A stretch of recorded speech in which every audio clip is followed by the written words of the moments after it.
Gun control is security theater. An addendum to Whatifalthist on anxiety in Europe. Why is self-defense taboo and illegal in Europe? Why won't America adopt gun control like Europe, Australia, and Canada? If you want to talk about gun control, please comment on statistics and facts about gun control you need to know. This article is a commentary of culture and maybe sociology and psychology, not weapon laws in of themselves. Now go to YouTube comment finder, or put a URL from the following videos. Host Gun Gripes number 103, UK to ban and kitchen knives, elderly NYC store clerk arrested for defending himself against abusive criminal, or self-defense laws, minimal force protect criminals, and search Europe.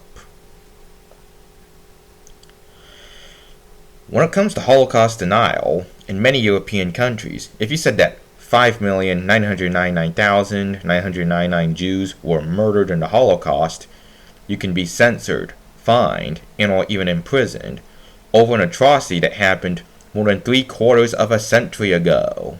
But it's completely legal to be a tanky and say that Uyghurs aren't persecuted and that there are no concentration camps in Xinjiang, an event happening right now. Want to talk about Israel?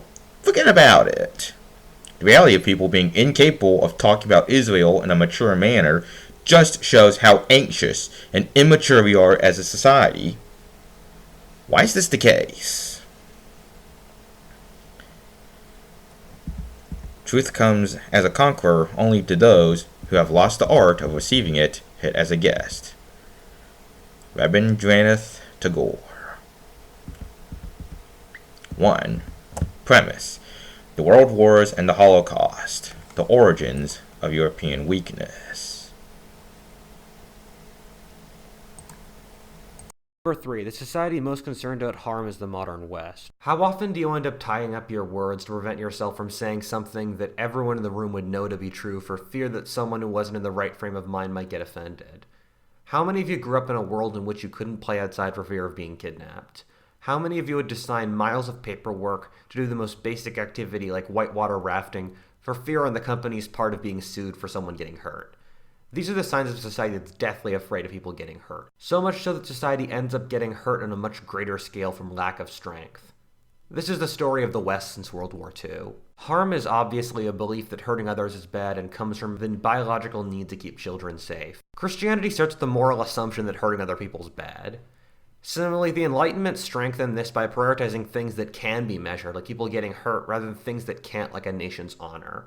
The World Wars, meanwhile, were so horrifying that it destroyed all faith and belief in things that existed beforehand, like religion, honor, and progress, and these were the things that had made pain tolerable. Without them, pain had no meaning. The death toll of the World Wars was so horrifying that it caused a knee-jerk reaction that all war and causing others suffering, even if rationally justified, was wrong. The West was also wealthy enough that it could afford to care about helping and protecting other people. The culture of fear and harm can be seen everywhere.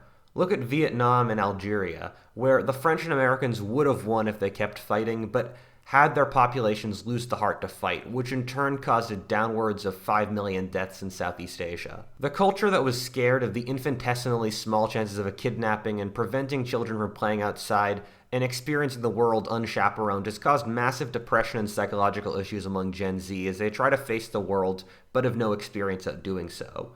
Overregulation has slowed down technological progress and tremendously neutered Europe's economic and technological growth. Social justice philosophy is a bizarre manifestation of this, in which our culture is so terrified of hurting others' emotions that it makes it taboo to mention disagreeable subjects and will fire people for saying things that are factually true, but members of various oppressed groups wouldn't want to hear. You can see the child origin of the harm function clearly in the modern left's treatment of oppressed groups as veritable children that aren't responsible for their own actions and are purely held down by systemic issues. Look at how rappers are never held accountable for the misogynistic statements they make that would get pop or country stars canceled, or even discussing the gender pay gap might be due to inherent characteristics as taboo. This creates real issues. Fear of harm isn't a coherent ideology to motivate people and is terrible at making priorities. Harm doesn't unite people, but divides them into countless little groups. Harm's a negative motivator against achievement rather than a positive one towards doing something.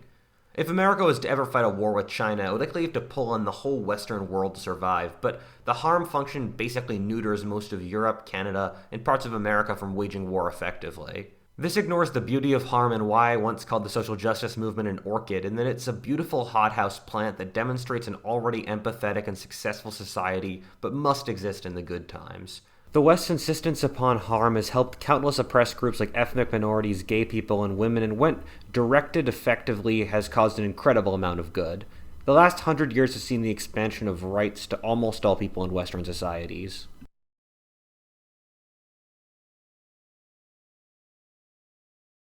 Number 7, anxiety. You know how the news media treats everything like it's the end of the world? Or how crime rates a couple years ago were the lowest in American history, but parents have been scared to let their kids play outside? How everything fun requires miles of liability paperwork? Or how society has loads of useless regulations or security theater in airports, none of which are really effective except at assuaging the herd's worries? The US after 9/11 literally spent the net worth of Taiwan on the war on terror for basically no results. These are the markers of an anxiety-based culture. This is a moral axis I should probably make a video in of itself about, since it's so decisive to our modern society. However, Nassim Taleb has a book called Anti-Fragile, which is about how some things, like societies or children, need to face threats and struggle in order to be able to strengthen and develop themselves properly. When they're coddled, they're actually less safe, since they haven't seen enough of the world to learn to be competent actors. In our modern society where we don't wage war, farm our own food, or have kids at age 21, we just don't have enough stress in our lives to be able to contextualize, maybe I shouldn't worry about what Star Wars movie someone's watching, or what someone tweets about transgender people, when the Mongols or plague could fucking kill me. Anxiety is the inability to deal with death, thus causing the constant fear that is anxiety. In our modern society, we have no afterlife to assuage our fears of death. We have no idea of any strong values we could use to guide ourselves or find a direction that we can use to go forward. We don't really have strong families or friend groups to make the pain of life more fun to bear, and we only judge life through material or sexual success. So of course we feel anxious, because we feel lost in the world. People thus dawdle on luxuries and Epicureanism as a way to forget death. One of the best anthropology books I've ever read is called The Lonely Crowd by David Reisman. It's about how American society shifted from a Christian guilt-based axis in the 19th century to an anxiety one in the 20th. He goes through how every aspect of American society between film, education, politics, workplace, and child rearing show a shift from a society based around following the idea of being upright before God to one where you try to please your social group. In Western countries, the countrysides, especially in the US, are still guilt-driven and the city's anxiety, with this being the foundation of the culture wars. I mean, in my personal story, when I moved from rural Pennsylvania where I grew up to Los Angeles, it felt like I was entering a totally different civilization. You can tell our society is based around anxiety from how it interacts with the world, and also through how it constructs its goals and worldview. Again, this deserves a video in of itself, so I'll be somewhat spare with details. However, our culture is constantly worrying that the world will end, whether through climate change, collapse in sperm count, nuclear war, overpopulation, and about 20 other things. We respond to all crises, whether national elections, 9/11 and the like, with mass emotion, while the more responsible thing to do would be stoicism, since anxiety only succeeds at lessening virility and working people into a frenzy. Political correctness and the modern post-communist left are great examples of an anxiety-based worldview. It's a political view fundamentally based off looking like you have the correct views rather than actually pushing what's effective. You see this in how leftist policies have continually failed, and left-wing areas in America are often the most segregated, unequal, have the most social problems and the like. A great example of this is with transgender people, where society expects everyone to affirm transgender people's gender identities, but if these people weren't already anxious, they wouldn't have psychological collapses from that, and it wouldn't be a problem. The book's called The Lonely Crowd since it's based upon the idea that everyone in society is looking for social approval, which is viewed as the most important thing in society, thus everyone is in the crowd. But the crowd is lonely since no one's being authentic. I think this is a perfect description of nightclubs. Also, look at the change in youth culture in the 19th and 20th centuries. Books for teens in the 19th century were about high adventure, love, and glorious deeds. Teen content since World War II treats partying, sex, and being popular as moral goods in of themselves and legitimately important things. Your popularity in high school really is not. I had a dinner party last week where I invited some friends over, and we were all talking about how we wanted to dress up more, but there aren't enough social events where you legitimately do get to dress up. So we all dressed up in a really nice way, and that was a lot of fun. And I think part of the reason modern society doesn't do stuff like dress up is the thing we're most scared of is trying to look like we're better than someone else. So we don't wear tuxedos or nice hats or anything like that because they would signal that we're trying to show like we hold ourselves to some higher standard. Well, in reality, we're just trying to blend in and wear some shitty t-shirt or hoodie. Well, that's not really what people want. Look at Gen Z today, where I'm sure many people in this audience personally identify with anxiety, since it seems like the vast majority of young people suffer from anxiety in their actual lives today. I mean, I do. I've had times where I'm unduly anxious for no real reason. The modern West today is incapable of making any strong decisions, including waging war, making personal sacrifices, and the like, while demonizing masculinity and heroism. Anxiety is fundamentally the emotion behind decadence. Society cares only about assuaging the anxieties of the weak, rather than preserving itself for future generations, thus making itself become strong, doing great deeds and that sort. This is not the first time we've had anxiety-based cultures. Anxiety-based cultures happen kind of like the opposite of fear, when societies have pushed the real world too far away, and thus objective things to stand against, and instead base a society upon pleasing large social hierarchies that are really the way to get ahead and succeed in society. David Reisman in The Lonely Crowd likes to say that in the 19th century you became successful through building a factory or setting up a silver mine in the West, while in the 20th it was through rising up in a corporate hierarchy. Most of the people I know went at top universities aren't people that are actually that innovative or brave or people you want to lead. They're mostly just people pleasers who checked off all the boxes. Other anxiety-based societies are in the Roman Empire, the Greeks as they were falling apart, or in the courts of Tsarist Russia or l'Ancien Regime pre-revolutionary France, in all of which following fashions was the way to gain social authority, by being popular. In the same way that pride is the most masculine of these emotions, anxiety is the most feminine. Anxiety-based societies all give women significant social authority and power, who tend to be better at navigating these kinds of court-based structures. And also, women can afford to be more anxious and emotional since men are judged for not being brave or for not showing competency, while women are allowed to have more of their emotions. Amory de Riacourt like to say that once the population is constantly looking for approval and anxious, it loses its own sense of direction. Thus, people turn their attention to a Caesar to lead them and sublimate their anxieties and surrender to totalitarianisms. This is how France fell to the Jacobins and then Napoleon, Russia to Stalin, Rome to Caesar, Greece to Alexander, and then petty tyrants. That's not going to happen to us, right?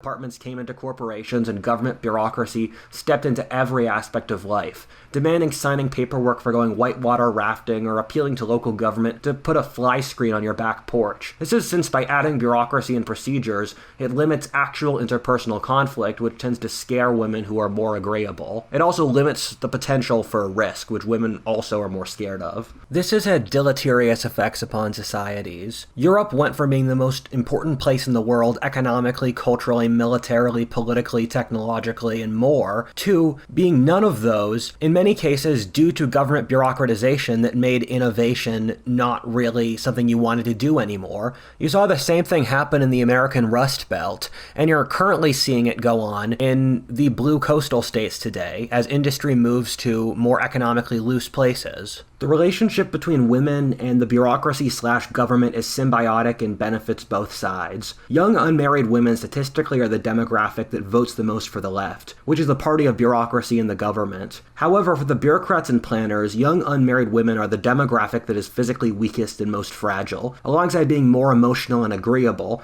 thus making them want to side with power and making them easier to control and manipulate emotionally. If you push men too far, they'll snap back and bite. However, as we've sadly seen from the historic norm of women being kept at home with no rights, that's not the case with women. On top of this, women control 85% of consumer spending, given they tend to make decisions for the whole family like buying houses, cars, family movies, toys, going grocery shopping, or vacation. They also tend to care more about details. Thus, advertisers were rewarded for pandering to women. This is why Netflix released a TV show, Sex/Life, which glorified a woman cheating on her perfect husband with her hot ex as liberating. When I first saw it, I felt like something the Taliban would make up as anti-Western, anti-women propaganda. There is no place in our society where we give women a no. Men often lie or sugarcoat the truth for women in order to get laid. Politicians do so in order to get votes, and corporations do so in order to get women to buy their stuff. At what point anywhere in our society do we tell women, this is things that men are objectively better at, these are what your strengths and weaknesses as women are,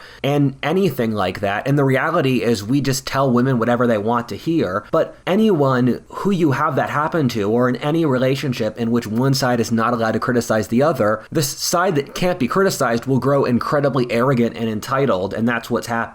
We're at the point where you can't even say being fat is unattractive, which everyone knows, because we're this scared of hurting women's emotions. And you see absolutely nothing on the male side, where our society constantly insults men. This is why we end up in a society in which we are obsessed with toxic masculinity, and literally even mentioning the concept of toxic femininity can get you canceled. It's also a society in which my parents were called into school when I was 9 since I was drawing swords, since they were worried I might end up becoming violent. Alternately, a society where young men feel so impotent and angry at feminized schools that they shoot them up, something you never see anywhere else in the historic record before the rise of feminism. We have an educational system in which everything is systematized and allows very little independent action, where kids aren't allowed to run around and often don't have recess, where they can only speak when they raise their hands in certain order. They don't really teach subjects that men are into, like global politics or military history or craftsmanship or coding or engineering. They say masculinity is inherently toxic, as is aggression, and we should always push for cooperation, inoffensiveness, and harmony. And then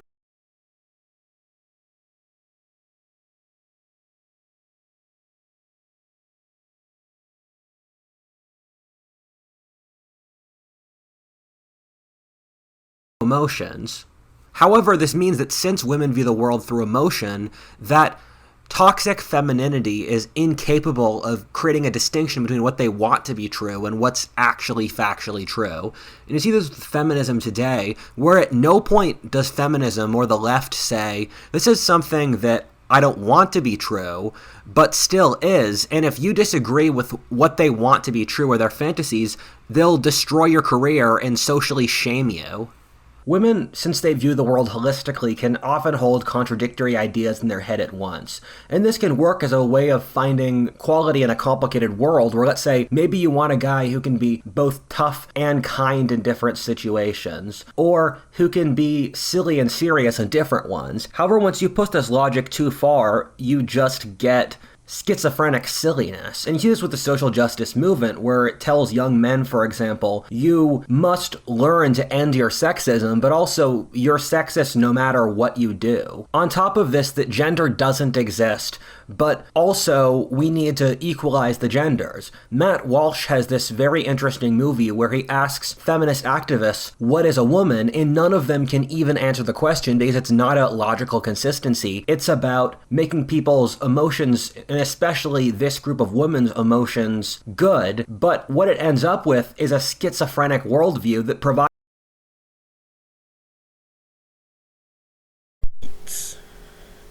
I'd like to mention Paul Fahrenheit's his commentary on conflict between factions of elites, the ruling class.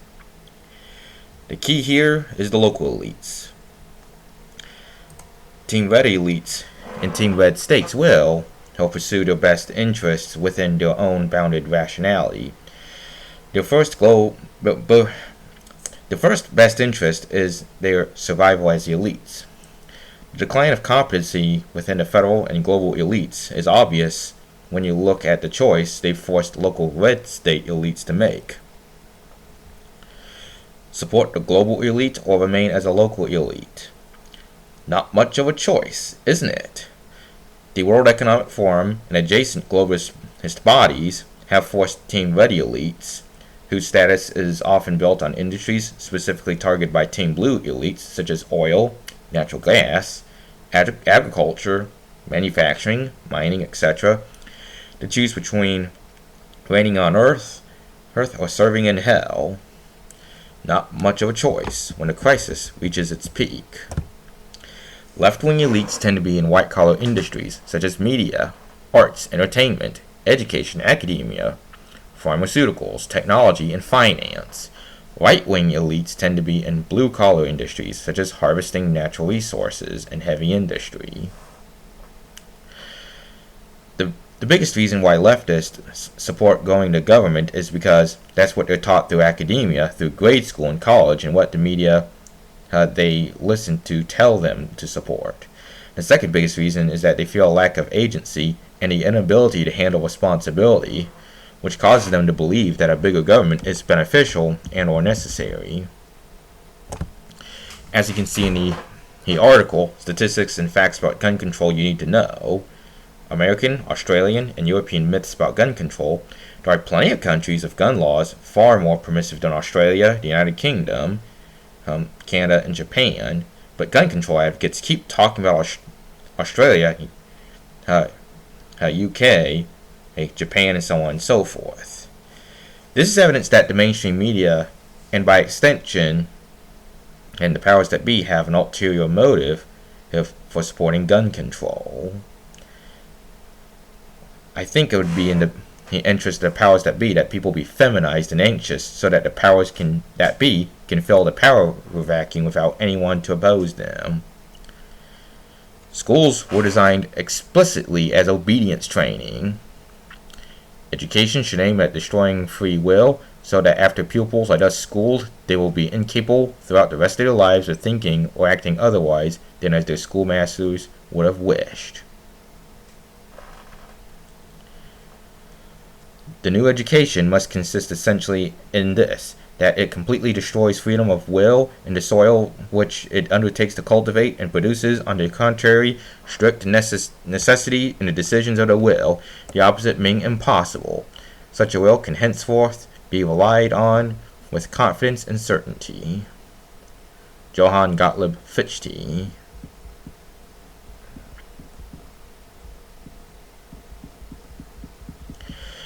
I hope that the media purposefully misunderstanding the movie Sound of Freedom will shake leftists awake to just how corrupt the big name media is, and that the big name media is not their friend. The implications of European weakness. You don't think Europeans value harm too much? Go look through the comments of Gun Gripes number 103, The Sheep Mentality, UK to ban kitchen knives, sacrificing freedom for security, and self-defense laws, minimal force to protect criminals, and type in Europe. Also, in Germany in 2012, there were attempts to ban circumcision, which were unsuccessful. This doesn't give me confidence that the Europeans have the willpower to stand up for values and principles. Look through those comments. Think about them for a minute. Are you confident that those people are psychologically ready to give up their cushy lives of comfort to confront Russian troops carrying assault rifles decked out in body armor and camouflage, supported by tanks, armed helicopters, and jets?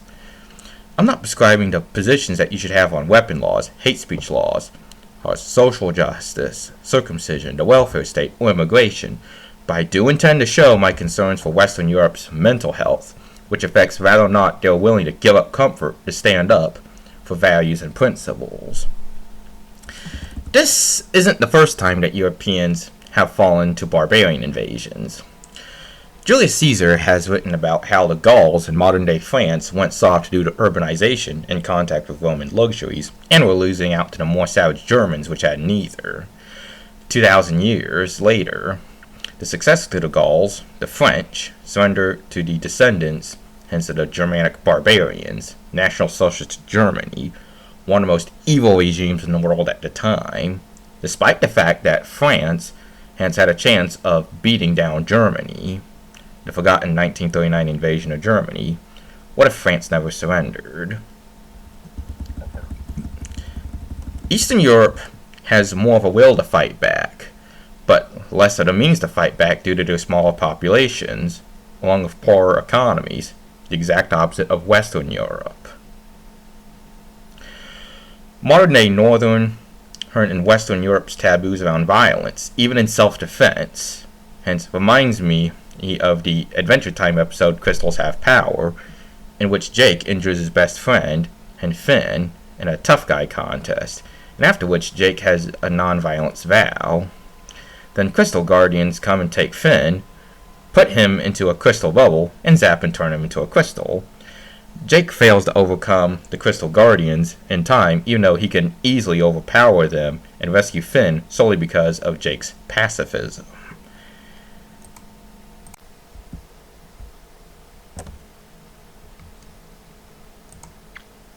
In my opinion, the reason why America is less decadent than Western Europe is a combination of America being extremely rural compared to Western Europe, and the Holocaust and World Wars not being so horrifying and traumatizing for America.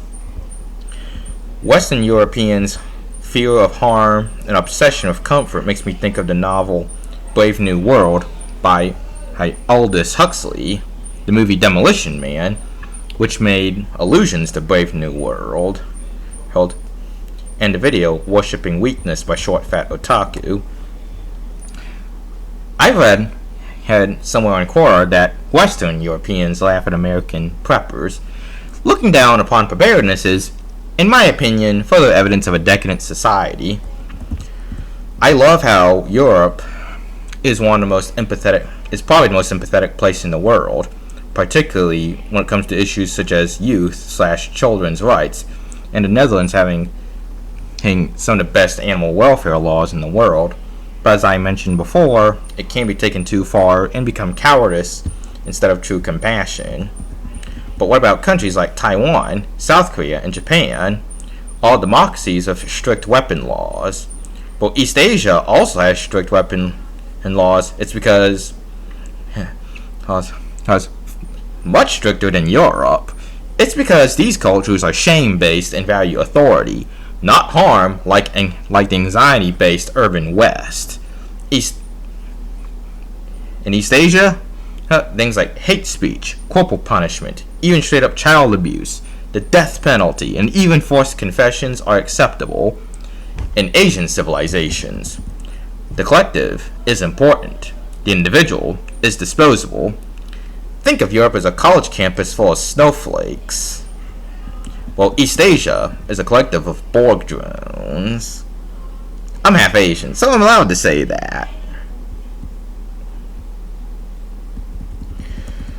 I think the reason why Liechtenstein, Monaco, and Andorra are the most libertarian countries, are among the most libertarian countries in Europe, is because of European culture and the Enlightenment and valuing the individual and classical liberalism combined with a high-trust society in which people feel little to no need for authoritarianism for society to function.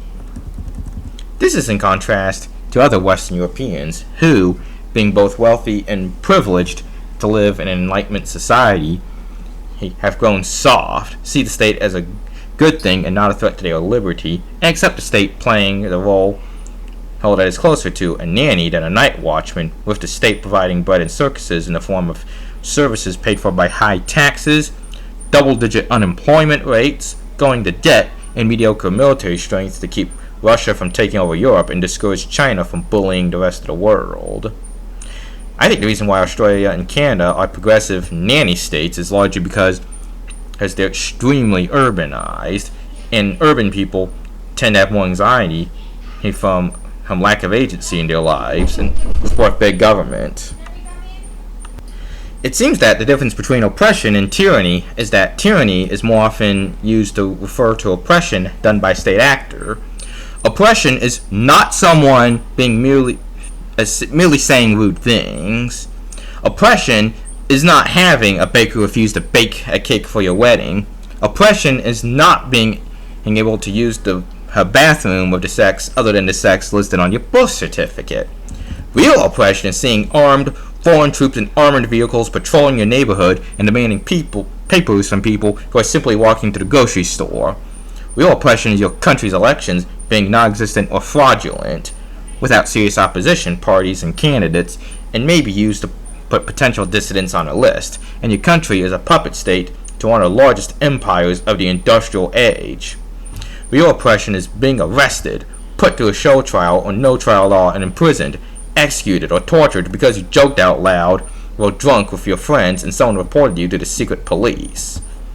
I do find it interesting that countries that border Russia had a history of being subjugated by empires, or at least invaded in recent history, and once were authoritarian states, such as the former Yugoslav countries, have shall issue licenses to possess firearms.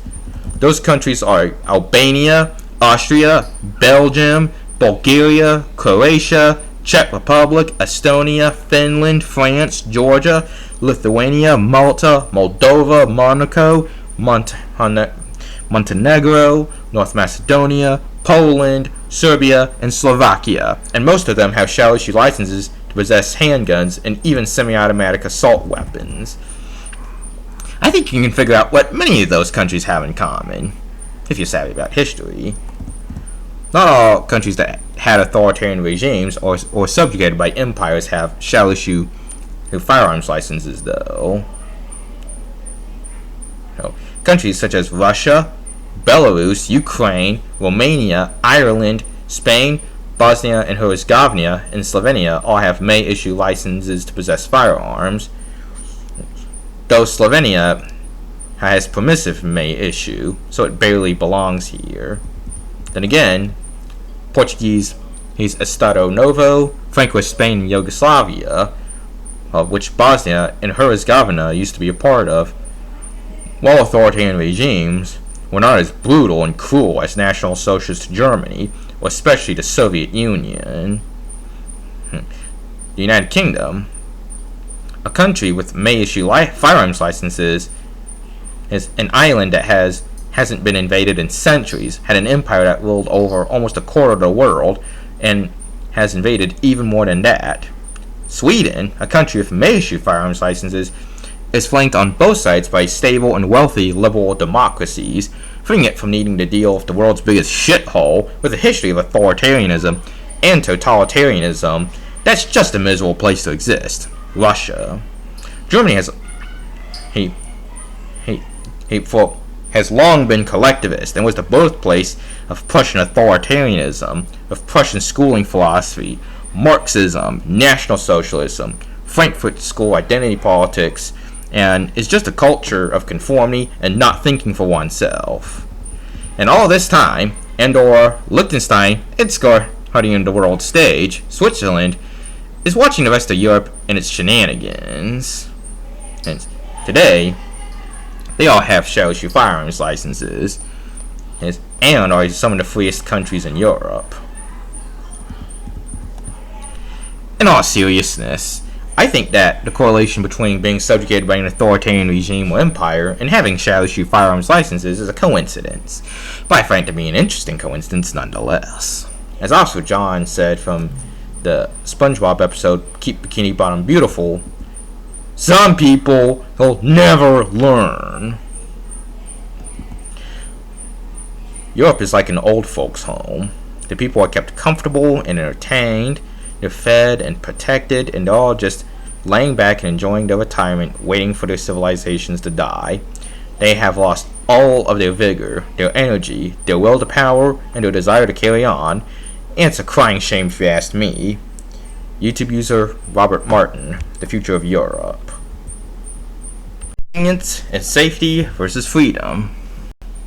3 things you need to know about our institutionalization, institutional syndrome, learned helplessness, and Stockholm syndrome. Your ancestors ran around dealing with blazing heat, pouring rain, blizzards, regularly getting bug bites, dealing with disease, and fighting off all kinds of predators, such as wolves, lions, tigers, and bears, name a few. What went wrong? So here's how you became weak. Whether you're an Asian who feels chaos, or Western European, Canadian, or Australian that feels death and pain. You were probably born in a regulated hospital. You probably went to a controlled daycare with controlled activities. You're sent to school. In school, just like prison, there's an authoritarian structure, dress code, emphasis on silence and order, negative reinforcement, made to walk in lines, lose individual autonomy, abridged freedoms, no input in decision making, and have set times enforced for walking, eating, and so on. After graduating grade school, you're slotted into college based on a test score where you're fed a created ideology. And then you work a job, doing only what your boss tells you to do and working at appointed hours. It's completely in the interest of a government to pacify its population. Freedom's a little bit inconvenient, uncomfortable, even dangerous. But I think it's worth foregoing a little convenience, comfort, and safety of happiness. Read the essay Industrial Society and Its Future, which was written by a child prodigy and Harvard professor. One of the points made in the essay is how difficult it is to have agency over your life and how it makes you miserable. Part of my reasoning for being a libertarian is to give as much agency as possible to the individual, as that I believe it's up to the individual to find meaning and happiness. Something that always confused me in my personal life was why people were so scared of social pressure.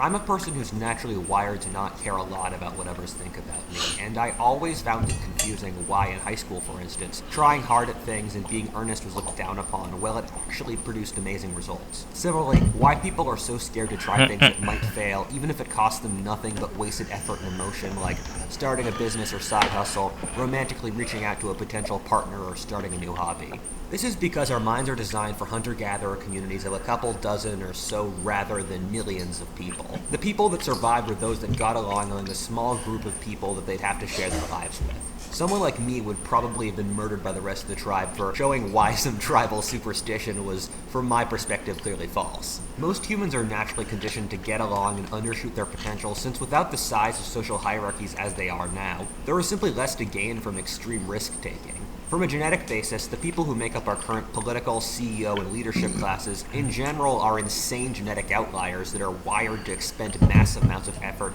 to succeed by basically gambling being disliked with massive success. In a hunter-gatherer community, the most success you could have is making a big bison kill. At the same time, not getting along with the group of people you would live with for your entire life would be very dangerous. Are we in a zoo? So far, the things I've talked about are the things that most of you could probably figure out on your own on an intuitive basis. Sure, technology in our society's culture creates problems with data. However, the thing I'm going to propose next is something a lot of you probably can't even imagine, and will unsettle a lot of your worldviews. This is that urban humans today have lots of behaviors reminiscent of zoo animals. Zoo animals experience tremendous anxiety, pace around, and weird tics like licking off their fur, overeating, have to use drugs, masturbate obsessively, be unable to have children, grinding their teeth, overgrooming, and depression, all of which are normal in modern industrial societies. The biggest primatologist of the last century, Desmond Morris, has written several fascinating books that talk about this. I mean, in all reality, how different is modern industrial civilization in all actuality from a zoo? Many of us live in highly controlled boxes that we barely leave, especially with the internet. Our society protects us from any real threats. We do monotonous tasks to get our daily supply of food. We're surrounded by strangers at all times, and we really don't have control of our lives. Rather, large transnational forces do and the like. I like to quote, "What you do to others will happen to you." And humanity, after centuries or millennia of caging its animals, has put itself into a cage. The thing to consider is that we aren't that different at all from those animals. We evolved to live in the wild, and religious tribes in the wilderness struggling together against the wild. Once you remove those conditions, we've stopped doing the things we evolved to do in the first place. In the same way that those lions and elephants should not be stuck in cages and should be out in their packs in the wild living their lives, even if they're much safer in the zoos, so should we. Something that modern civilization ignores is an important comparison that ought to be made between zoo animals and modern industrial societies is the lack of agency. Although I don't condone terrorism, I think Ted Kaczynski makes an interesting point at how difficult it is to have power over your life in modern society. How we feel like useless cogs in the machine, where we're surrounded by uncaring strangers and the machine of industrial bureaucratic civilization. We work at large corporations for a boss that doesn't give a fuck about us, who tells us when and how to work, where the only thing expected of us is obedience in our time. We often live in big cities that make us feel like ants, and when we get old we get shoved into retirement homes while we were raised by strangers in daycares and taught at schools to make us useful little cogs. You need to compare this to the pre-modern world, where almost everyone you dealt with was someone you knew from childhood, and your only authority in government was the local lord and priest. The greatest scholar of depression today, Johann Hari, has from studies found the conditions of powerlessness kind of cause our spirits to die, for us to lose creativity, initiative, and the like, and I'm guessing sexual virility. An example he gives is in his book is that after 12 hours of shaking pain as your job, the only thing you want to do is die on the couch in front of your TV, and you don't have the energy to build your community, create, and the like. Things like this deaden us and suppress our drive to breed in the same way the monotony of the zoo means animals struggle to breed there. An interesting example. Sheepdogs and compassion through strength. Compassion through strength is a philosophical doctrine I've come up with. It goes with the quote, "People sleep peaceably in their beds at night only because rough men stand ready to do violence on their behalf." And my own quote, "If you can take care of yourself, then you can take care of others." Imagine if the police were weak and people never fight back against criminals. You'll experience a crime wave because the bad people will take the easy opportunity to steal from and or harm others. Societies that look like this would be Latin America, where law enforcement and the military are ineffective at combating gangs and organized criminals. Democrat-run big cities, and increasingly Western Europe with its inability to handle misbehaving migrants. Imagine if Europe's knights, Vietnam's warriors, and Japan's samurai were ineffective against the Mongols. The Mongols would have conquered Europe, Vietnam, and Japan. Europe would have been more authoritarian and vulnerable to totalitarianism like Russia. Vietnam would experience tyrannies and totalitarianism like China. Japan may never escape totalitarianism and the dysfunction of the former Mongol Empire. Likewise, Europe could have been conquered by Arab Muslims or Russians, and Vietnam would be another province of China, dealing with tyrants like Mao Zedong, Xi Jinping, and the Chinese Communist Party.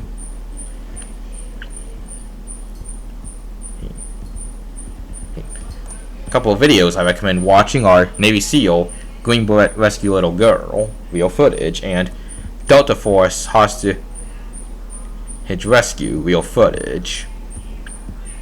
A few reasons why leftists and Western Europeans laugh at sheepdogs is they're disconnected from reality. They're so disconnected from reality that they don't understand why we need the sheepdog, or they feel inferior to the sheepdog. They dislike having standards that would make them feel judged.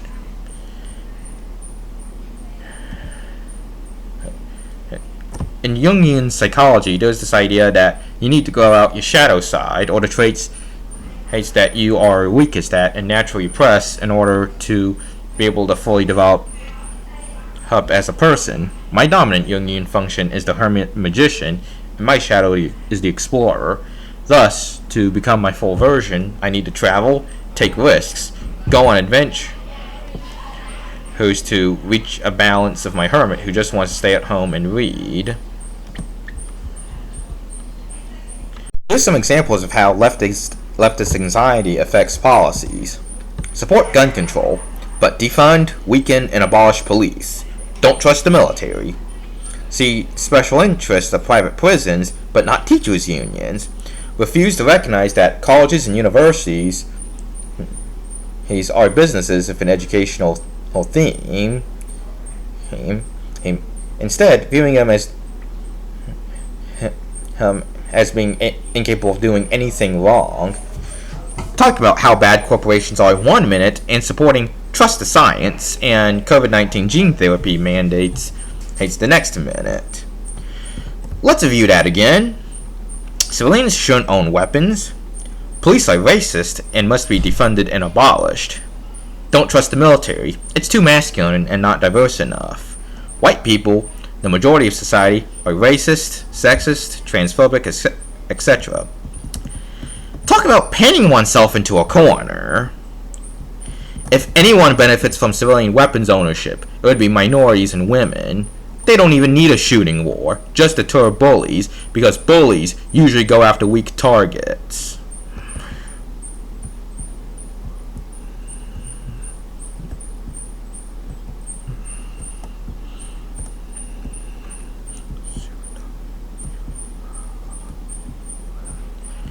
Anyway, as I said in my article, How to Fight Christian Nationalism, there is no block button for right-wing militias.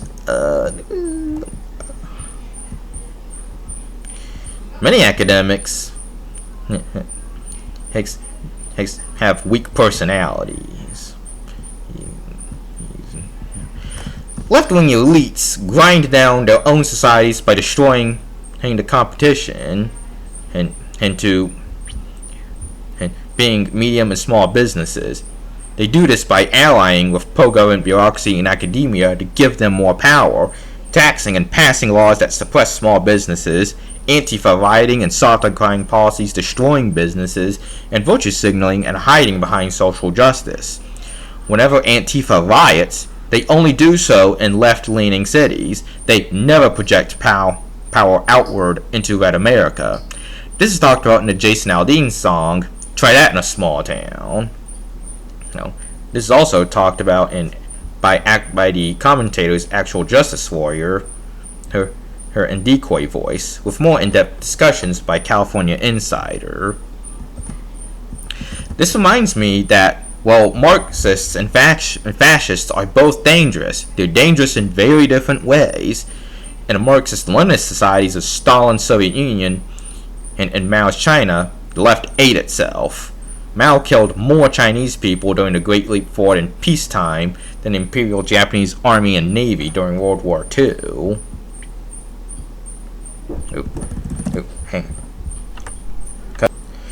You don't see that on the right. Right-wingers do not turn on each other. Instead, they turn their hatred outward, allowing them to be far more effective. Allowing them to be as effective as they are cruel. I hope people can figure out something between the barbaric masculine and the hysterical feminine. I support the Substack blogs America vs. Europe and the World and Arguments Against Leftism. Here's my social media link tree, which I ask that you keep archive. You keep the link and archive my content. And please